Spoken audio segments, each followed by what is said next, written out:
Hello, welcome back to Think of Soul channel. How are you today? I'm fine, thank you. And how are you? Soul Seekers, in this video I want to talk about things that you need to complete seriously. Pembicaraan tentang hal-hal yang sangat serius.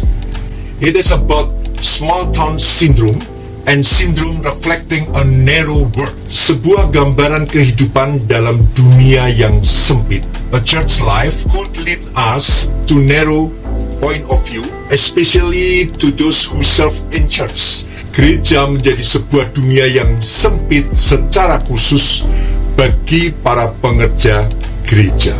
Is it true? Yes, it is.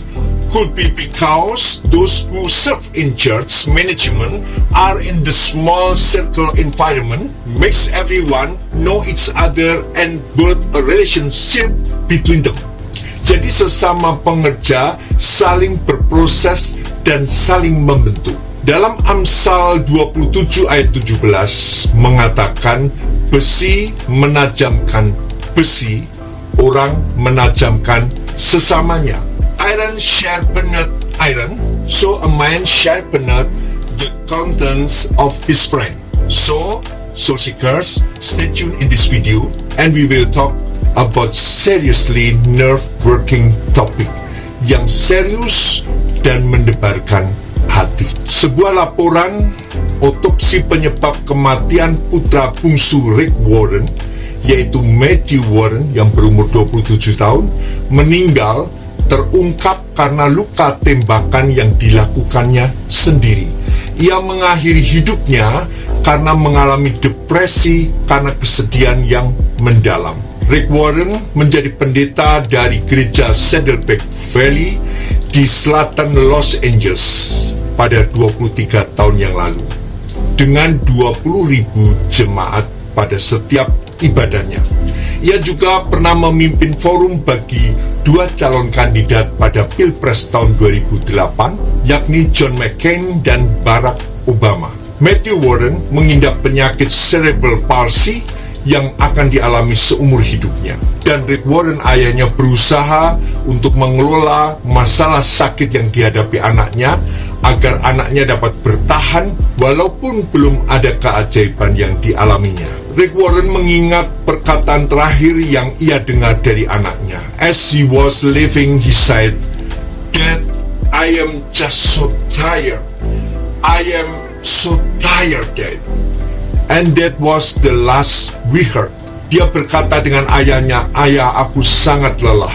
Aku sangat lelah dengan kehidupan ini." Itulah perkataan yang terakhir yang Rick Warren dengar dari anaknya sebelum ia mengakhiri hidupnya.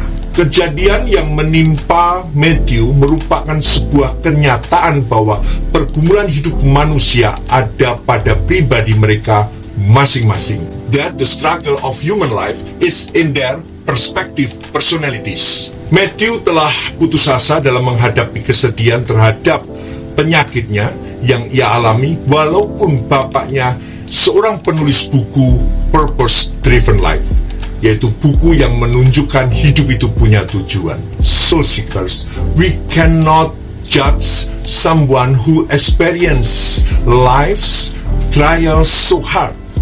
Apa yang dialami oleh Rick Warren terhadap anaknya bukanlah merupakan kesalahan Rick Warren. Meskipun anaknya mendapatkan perawatan yang terbaik, tetapi jiwanya terganggu dengan penderitaan sakitnya. So that in the end, he failed in his struggle.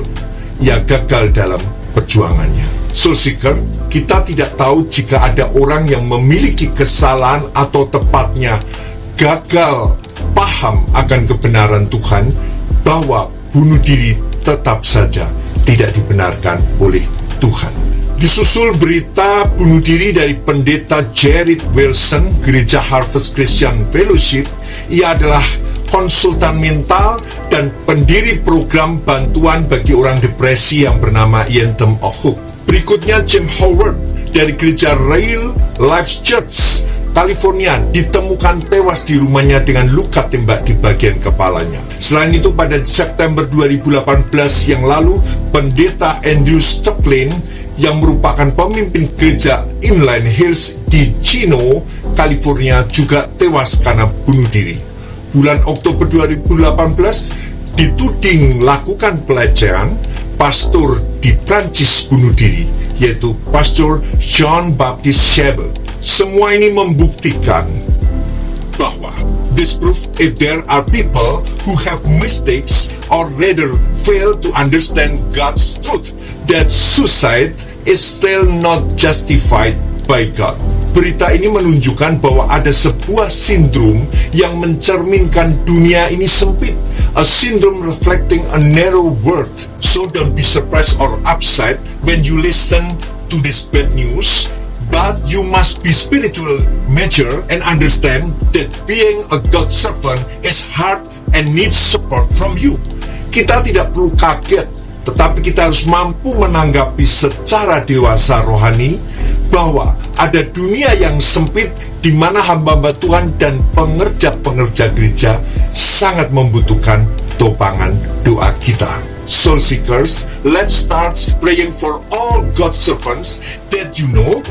Pray for them because they are just human beings who can be weak and unable. Karena hamba-hamba Tuhan dan pengerja-pengerja gereja juga manusia yang bisa lemah dan tidak mampu dan membutuhkan topangan doa kita. Oke soul seeker, kiranya ini menjadi berkat bahwa hidup ini serius, hidup ini penuh tantangan, dan kita sebagai gereja Tuhan mendoakan buat hamba-hambanya. Tuhan memberkati. Sampai jumpa. Jesus bless you. Bye. See you again.